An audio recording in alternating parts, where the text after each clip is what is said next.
Fond de Latte. Voici une histoire aux petits oignons tirée de la presse du début du XXe siècle. L'histoire d'une femme que l'on retrouve scalpée dans un train. Une histoire reconstituée par mon camarade Nicolas Loupien à partir de la presse de l'époque. Réalisation de Boris Paczynski. Europe 1, Christophe Fond de Latte.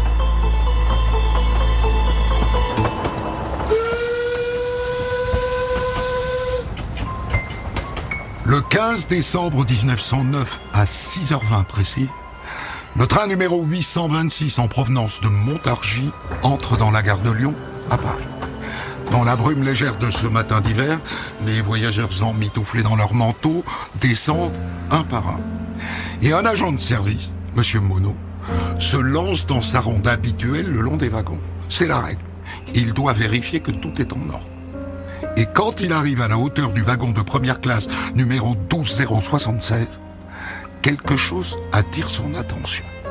Une portière à moitié cassée, comme si elle avait été refermée sous l'effet d'un choc violent. Il s'approche, intrigué, et comment dire, un mauvais pressentiment l'envahit. Alors il saute sur le marchepied et il passe une tête à l'intérieur.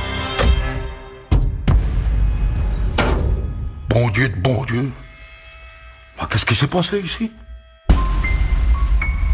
Au sol, le tapis est rouge de sang. Pas quelques gouttes, hein. Une mare écarlate qui imbibe le sol du wagon. Il donne l'alarme immédiatement et fait prévenir M. Border, le commissaire spécial de la gare de Lyon. Et en l'attendant, Monod examine le marchepied. Lui aussi est couvert de sang qui semble avoir filtré par l'interstice de la portière refermée. Et c'est là que l'horreur monte d'un cran. En s'approchant d'un wagon de 3e classe, attelé juste derrière le wagon de première, il aperçoit, collée à la main courante, une chevelure grisonnante. Comme si quelqu'un avait été scalpé. Et c'est tout frais, hein. Le sang n'a pas encore coagulé. Bon sang de bois. Qu'est-ce qui s'est passé ici?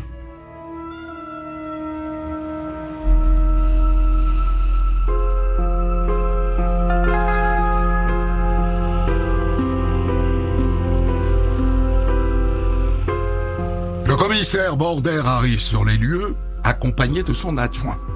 Et ensemble, ils procèdent aux premières constatations. Il commence par observer la porte du wagon, qui est ouverte. Vous avez vu? Elle ne tient plus que par un cron.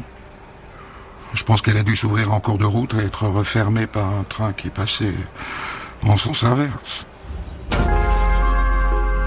À l'intérieur, dans l'un des compartiments, sur un coussin, il découvre un peigne, un lorgnon et un billet de première classe Fontainebleau Paris. Vous voulez mon avis, commissaire? C'est un accident. La victime sort de son compartiment pour aller au cabinet de toilette. Elle ouvre la mauvaise porte et elle est éjectée du train. C'est impossible. Impossible. Tout se sent à l'intérieur. Enfin, ça ne va pas. Le commissaire décide alors d'envoyer un télégramme à toutes les stations pour savoir si un cadavre a été découvert sur la voie.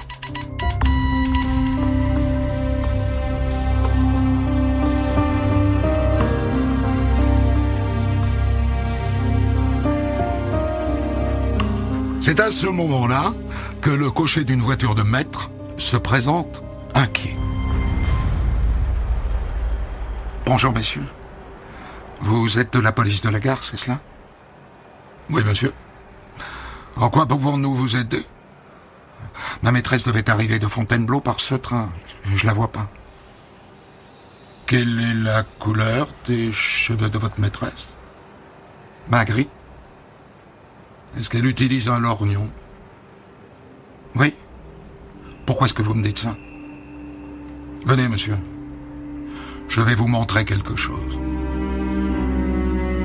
Et il lui montre la chevelure scalpée et le lorgnon qu'ils ont trouvé.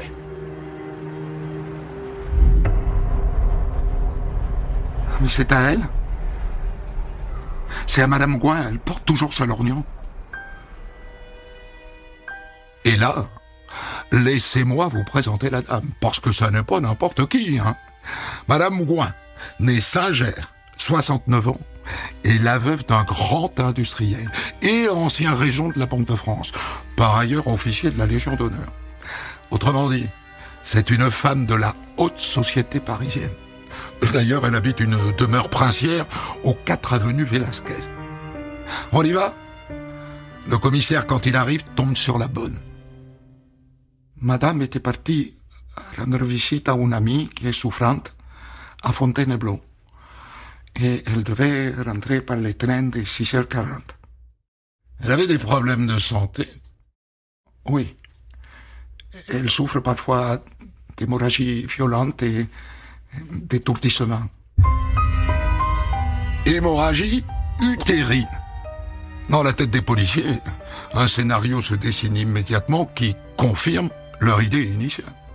Madame Gouin est prise d'une hémorragie subite, du sang lui dégouline entre les jambes, alors elle tente de se rendre au cabinet toilette et dans sa confusion, au lieu d'ouvrir la porte du cabinet, elle ouvre celle qui donne sur l'extérieur.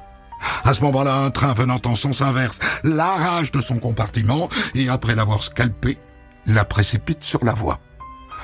Et d'ailleurs, le corps de Madame Gouin est retrouvé le soir même sur les rails près de Brunoy. Il est horriblement mutilé et évidemment confié à un médecin légiste. Je pense que plusieurs trains lui sont passés dessus. Regardez, le corps est sectionné en dessous des hanches. À part ça, je n'ai pas trouvé de traces de coups. En revanche, je vous informe que cette femme ne souffrait pas au moment de sa mort d'une hémorragie utérine. Enfin, regardez ses vêtements. Ils ne sont pas souillés. Vous noterez qu'il manque manifestement l'une des boucles d'oreilles. Et que la main ici qui a été coupée ne porte aucune bague. Donc, l'hypothèse de l'accident commence à s'effriter. D'autant que le sac de voyage en cuir jaune retrouvé près du cadavre présente une coupure très nette, probablement réalisée avec un couteau. Et si c'était un crime ?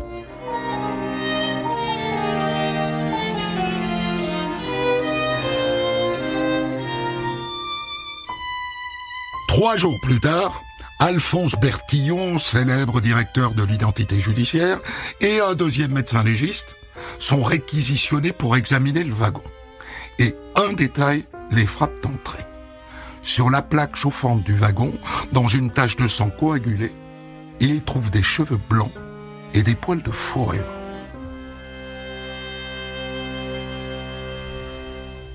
Regardez ici ces cheveux là, et ces fragments d'épingle à cheveux en écaille, et puis ce morceau de verre noir là qui doit provenir d'une tête d'épingle à chapeau. La tête de Madame Gouin baignée dans cette flaque de sang, c'est sûr. Et d'ailleurs, regardez son voile de crêpe et l'étole de sa fourrure. Ils sont pleins de sang, eux aussi. Et ce sang ne peut pas provenir des mutilations survenues après la chute du wagon, on est d'accord. La tête de la victime a été frappée, ici, violemment, contre la plaque chauffante. Donc c'est clairement un crime. Hein. D'autant que dans le cabinet de toilette, il apparaît que quelqu'un est venu se laver les mains pleines de sang.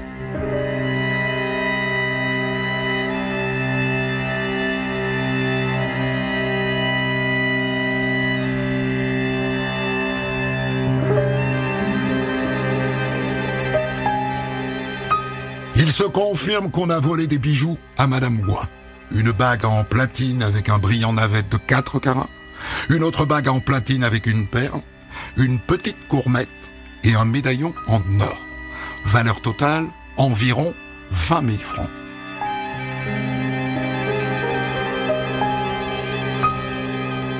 Rapidement, plusieurs témoins, dont le maire de Châtelet-en-Brie qui était dans le train, disent avoir vu 2 soldats dans les wagons de première classe. Comment vous dire ? Un peu de temps avant la gare de Brunoy, j'ai senti une grosse secousse causée par le heurt d'une portière et j'ai vu 2 soldats qui étaient en wagon de première classe. Ça m'a surpris. À quoi ressemblait-il ? Il portait l'uniforme de l'infanterie de ligne. Ils mesuraient environ 1m70, ouais, tous les deux. Et ils portaient des foulards en soie. L'un bleu foncé, et puis l'autre rouge brique. Un avis de recherche est lancé dans toutes les casernes militaires. Et une récompense de 25 000 francs est offerte pour toute information permettant l'arrestation des coupables.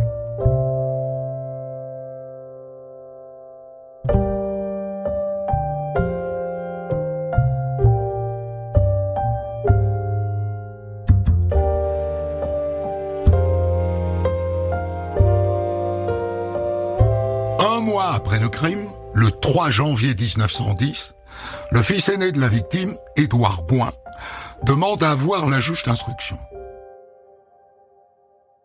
Figurez-vous que j'ai reçu une lettre d'un certain Maurice Porto, qui affirme détenir des informations sur le meurtre. Ce Maurice Porto est convoqué, et voilà ce qu'il raconte.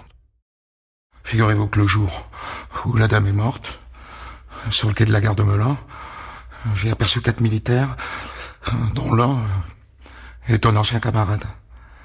Et avec lui, il y avait un sergent, dont j'ignore le nom, et puis 2 autres soldats, l'un qui m'a été présenté comme ayant 22 ans, et qui s'appelait Georges Graby, et le deuxième qui avait 20 ans, et qui s'appelait Henri Michel.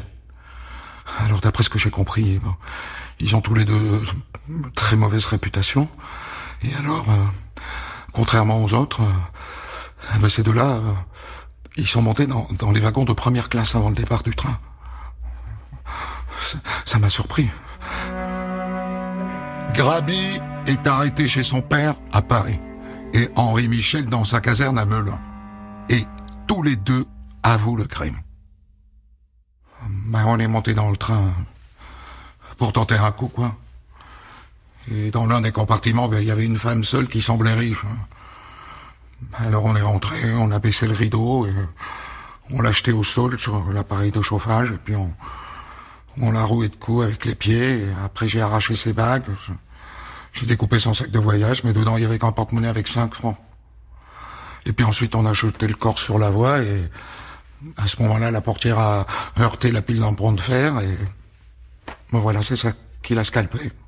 À partir de là, c'est la justice militaire qui prend en charge le dossier.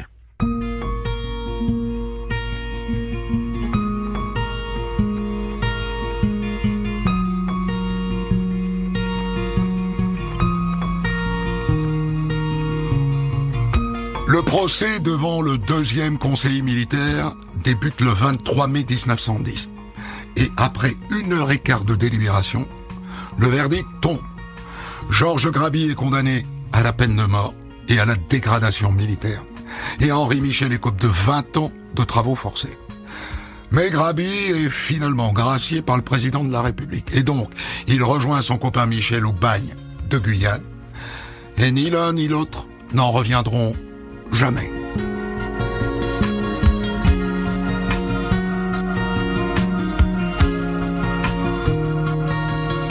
Dans le train 826, les voyageurs de première classe éviteront longtemps de s'installer seuls dans un compartiment.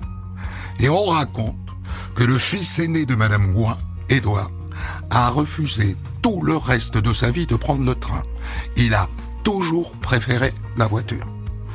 Quant au wagon 12076, il a été déclassé pour servir au transport de marchandises. Voici, les amis, une histoire pas piquée des hannetons. Elle remonte à la fin du 19e siècle à Paris. On retrouve un cadavre en kit. Il va falloir un commissaire de génie, un jeune commissaire, sans expérience, mais très doué, pour résoudre cette enquête. Je l'ai écrite avec Nicolas Loupien, réalisation Boris Paczynski. Europe 1, Christophe Ondelatte.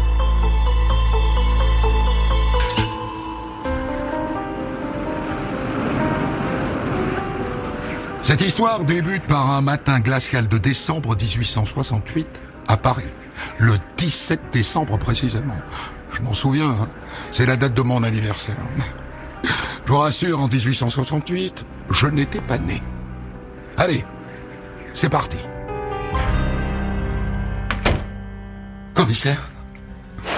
Commissaire, regardez ce qu'on vient de nous apporter.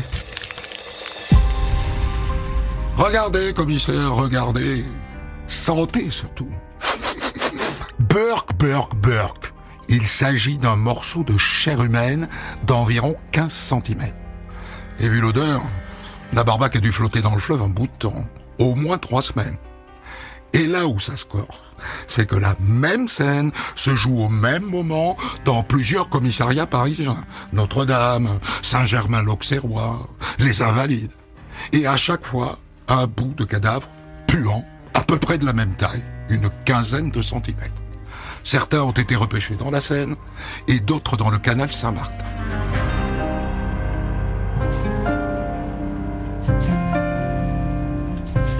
Tous les morceaux sont envoyés à la morgue. Au légiste maintenant de reconstituer le puzzle. Il est clair que le tueur a pris le soin de faire disparaître tout ce qui aurait pu permettre d'identifier la victime. Pour commencer, regardez la tête. Il est allé jusqu'à arracher la peau du visage pour qu'on ne le reconnaisse pas. Et c'est la même chose pour la plupart des morceaux qu'on m'a apportés. Regardez ce morceau-là aussi. On a arraché la peau. Et celui-là aussi. Et regardez là. Il a même découpé le sexe. Ce qui fait qu'à ce stade, donc je n'ai pas ouvert le corps, je suis bien incapable de vous dire s'il s'agit d'un homme ou d'une femme. Autre chose. Figurez-vous qu'il y a quelques jours, on m'a apporté un autre morceau de cadavre, une cuisse qui était emballée dans un morceau de tricot bleu bordé d'un liseré noir. Je n'en suis pas certain à 100%, mais j'ai le sentiment qu'elle vient du même cadavre. Alors si vous en êtes d'accord, je vais l'ajouter à mon puzzle. Faites, docteur, faites. Mais le problème, c'est qu'il n'y a pas grand-chose à tirer de ce puzzle. Le corps reste non identifiable.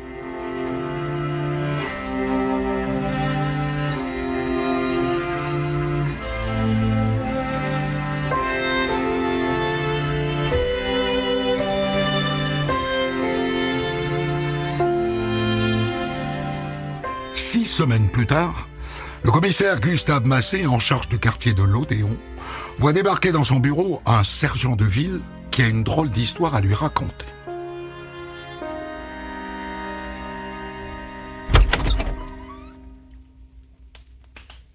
Voilà, commissaire.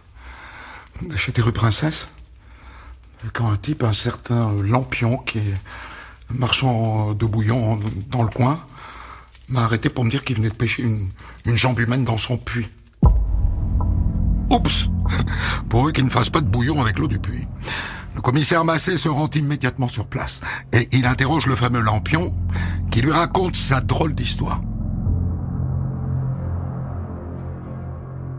Depuis quel temps l'eau de mon puits puait de plus en plus. Alors, hier, après le départ de mon dernier client, je suis descendu dans ma cave où il y a un regard qui permet de voir le puits, puis j'ai allumé une bougie, puis je me suis penché dans le regard et j'ai vu une chose qui flottait. Alors, j'ai attrapé un crochet en fer et j'ai vu que c'était une jambe, quoi. Et regardez donc, la voilà. Burk. Le commissaire décide alors d'appeler les pompiers de la caserne du Vieux-Colombier pour explorer le fond du puits. Et là... J'ai trouvé autre chose, commissaire. Et le pompier remonte un paquet de 50 cm sur 25, ficelé comme un saucisson, avec une corde neuve nouée en rosette. Vous voulez que j'ouvre le paquet, commissaire? Oui. Allez-y, ouvrez-le. Je pressens déjà de quoi il s'agit. Le paquet est emballé dans de la percaline noire avec des ourlets sur les deux côtés. Et sous la première couche, il y a une jambe de pantalon. Jambe de pantalon dont la partie proche de la ceinture a été coupée pour faire disparaître l'étiquette du tailleur, évidemment. Donc le tueur n'est pas un débutant. Et puis dedans, il y a une autre jambe humaine, similaire à la première. Le mollet n'est pas très prononcé, et donc, pour l'instant, il est difficile de dire si c'est un homme ou une femme. Et puis sur le pied, il y a une chaussette, avec une marque, B. C'est pas grand-chose, mais c'est toujours ça. Et les deux guiboles finissent à leur tour sur la table du médecin légiste.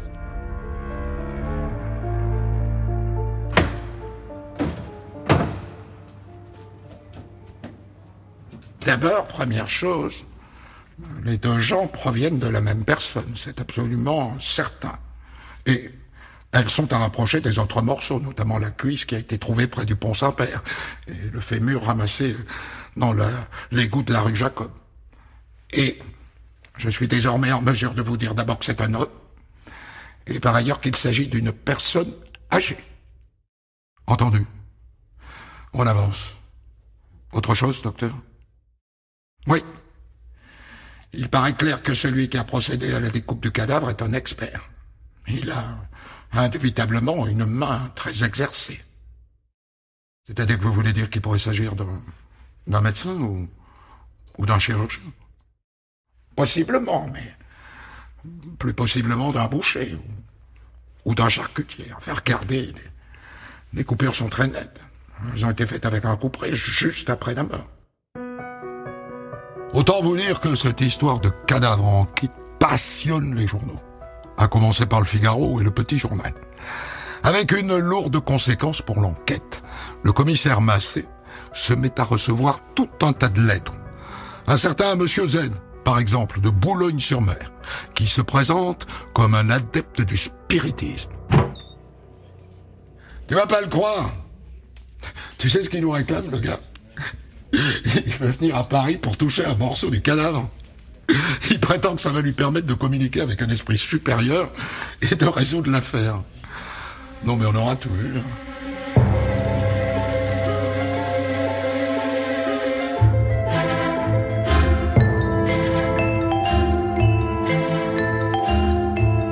Ah, je ne vous l'ai pas encore dit, mais le commissaire Massé, c'est un bleu. C'est sa première enquête pour meurtre. Et il n'est pas mauvais, ma foi, pour un débutant. Je me dis que notre homme connaît forcément la maison de la rue Princesse, où on a retrouvé les deux jambes dans le puits. On n'accède pas à un puits comme ça. Et par ailleurs, vous avez noté comme moi que la porte d'entrée a un système d'ouverture qui est très spécial. Faut être un habitué pour entrer dans cet immeuble. Il décide donc de retourner rue Princesse.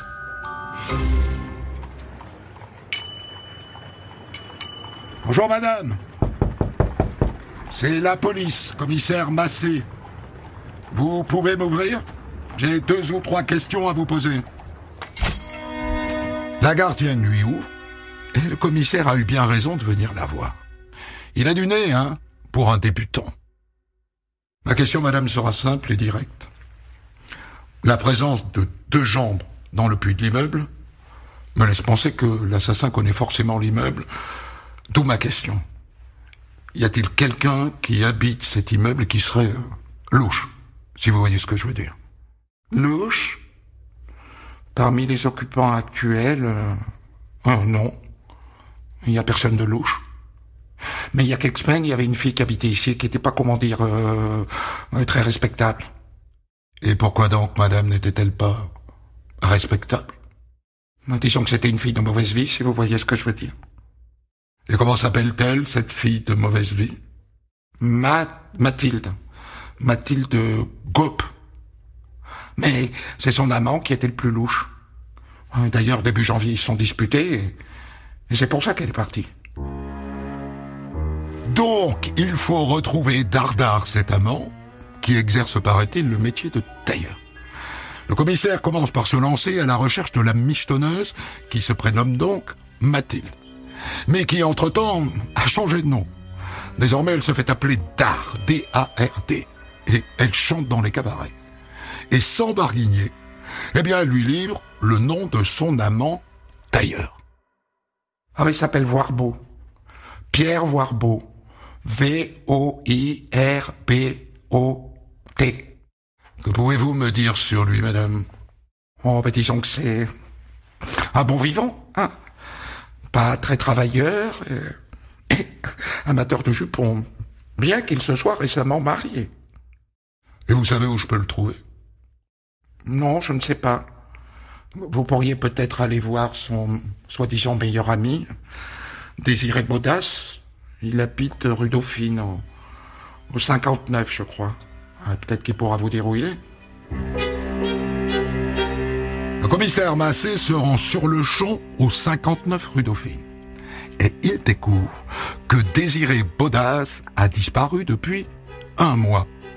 Tiens. Et si c'était lui, le cadavre? Il identifie une personne de sa famille, sa tante, que tout le monde appelle la mère Bandage. Et il lui montre les restes de pantalon, le tricot bleu et les chaussettes qui emballaient une partie des morceaux de cadavre. Ah, ça... Oui, ça, je le reconnais, ça, c'est à lui, le pantalon, là. Ah, puis le pull, c'est à lui aussi, hein, j'en suis sûr. Donc, c'est possiblement lui le mort, Pierre Bodas. Et ça se confirme quand la mère Bandage lui livre un détail sur lui. Ben, il a une cicatrice sur la jambe gauche, je crois, oui, c'est ça. Sur la jambe gauche. Et bingo, il y a une cicatrice sur l'une des 2 jambes repêchées dans le puits de la rue Princesse. On peut donc parier sans crainte de se tromper que c'est lui le mort, Pierre Bodas. Le commissaire décide de faire fouiller son appartement. Et les policiers découvrent une liste de numéros qui correspondent à des titres au porteur italiens. Des actions, autrement dit, mais anonymes. Vous les achetez, vous les vendez, c'est une forme de placement, disons. Le policier file immédiatement au bureau de change du quartier. Ces titres au porteur italiens ont bien été achetés là, par Bodas, ce qui nous offre un mobile. Pierre Voirbeau tue Désiré Bodas pour mettre la main sur son argent à travers ses titres au porteur.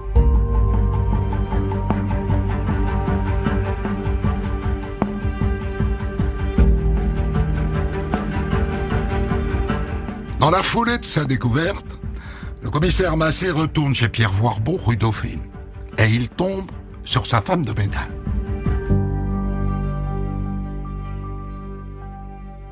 Depuis combien de temps votre patron a-t-il disparu? Depuis le 17 décembre. Je me souviens, c'était un jeudi. Quelque chose de particulier à me signaler ce jour-là?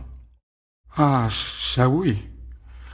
Quand je suis arrivé chez lui, j'ai remarqué qu'il avait fait le ménage en grand. Le sol était encore tout mouillé. Et c'est pas vraiment son genre, hein, ça, je vous le dis. C'est tout? Non. Non, il y avait un grand feu dans le poêle et ça sentait l'essence. Il m'a dit que c'était une femme qui avait renversé une bouteille d'essence chez lui. À d'autres, hein, je l'ai pas cru. Et c'est là que le commissaire Massé découvre que ce Pierre Voirbeau, qui est très possiblement donc l'assassin de Désiré Bodas, est un addict de la police. Il espionne pour elle des réunions politiques. C'est embêtant. Mais Massé ne se laisse pas impressionner. Il convoque Voirbeau pour interrogatoire. Nous avons des raisons de penser, monsieur, que vous avez assassiné votre ami, monsieur Bodas. Je vous écoute. Ah, mais vous vous trompez complètement. En revanche, je peux vous donner le nom de 2 de ses amis qui, à mon avis, ils sont pour quelque chose. Et là, il livre 2 noms. Un certain Riffer qui exerce le métier de tripier et un autre qu'on surnomme Cœur dur et qui est garçon d'amphithéâtre à l'école d'anatomie. Tripier, garçon d'amphithéâtre, des connaisseurs de la découpe de cadavres. Ça serait donc eux les assassins de Désiré Bodas? Eh bien, on va voir.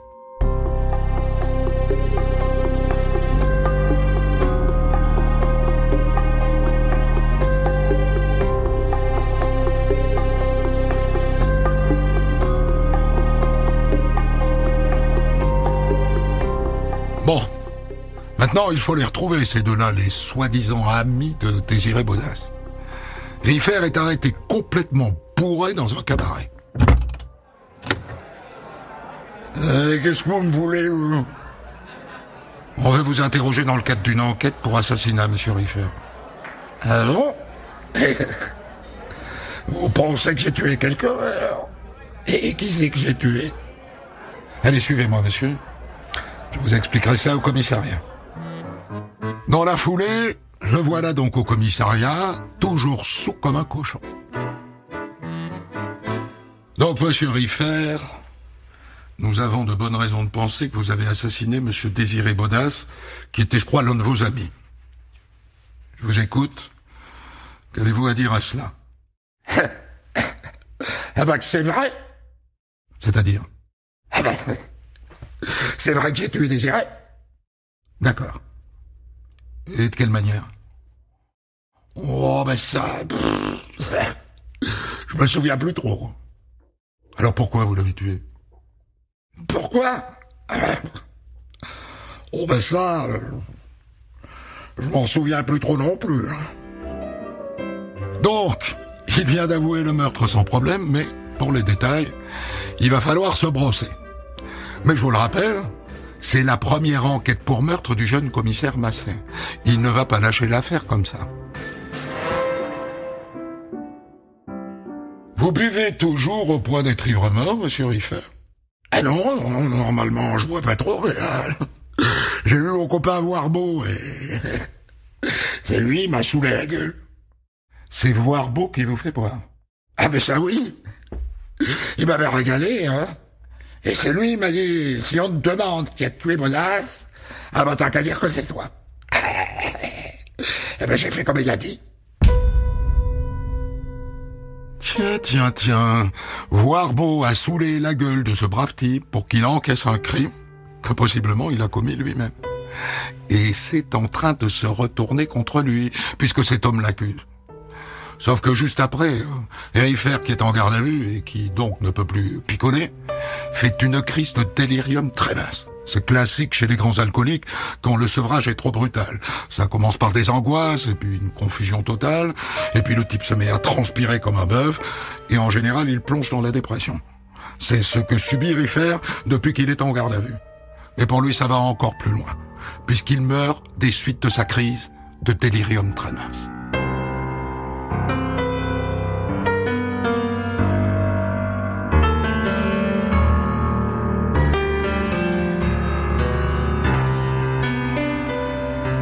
Riffer est mort. Et c'est une sacrée aubaine pour Voirbeau. Son accusateur ne peut plus l'accuser.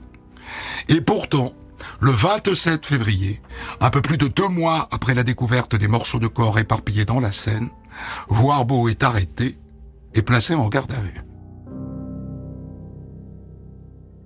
Naturellement, monsieur Voirbeau, nous allons procéder à la perquisition de votre appartement. Cela ne vous gêne pas? Oh non. Allez-y, faites. Il a l'air fébrile. Et il y a de quoi. Parce que rapidement, dans un tiroir, les policiers trouvent une pelote de ficelle qui est exactement la même ficelle que celle qui a servi à empaler les bouts de cadavres. Et c'est pas tout. Vous avez une cave dans l'immeuble, monsieur Voirbeau? Oui, bien sûr. Vous pouvez nous la montrer? Le commissaire Massé arrive dans la cave. Et tout de suite, il est intrigué par un tonneau de vin. Un tonneau dont le bouchon, la bonde, n'est pas totalement enfoncé. Alors il s'approche. Il soulève le bouchon.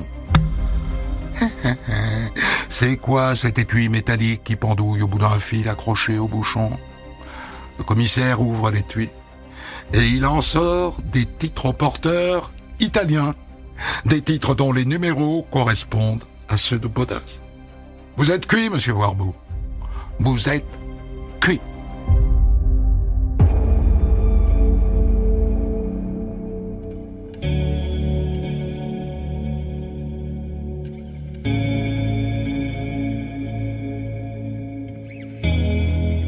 Maintenant, il faudrait savoir où Voirbeau a tué Bodas et où il a dépecé son cadavre. Il se trouve qu'il vient de déménager. Et donc le commissaire décide de faire un tour à son ancien appartement. Et il l'emmène avec lui, menottes au poignet. Alors, si Désiré Bodas a été assassiné ici, il y a forcément du sang quelque part. Mais où? Le commissaire Massé a alors une idée de génie. Il a remarqué que le sol n'était pas parfaitement droit. Alors il prend une carafe pleine d'eau et clou, il en fait couler un peu sur le carrelage. Voyons où elle va. Normalement, elle va suivre le même trajet que le sang. Et là où elle s'arrêtera, on trouvera peut-être les preuves du crime. Détendez-vous, monsieur Voirbeau. Vous avez l'air crispé. L'eau, lentement mais sûrement, crée une nappe sous le lit. Vous pouvez déplacer le lit, je vous prie?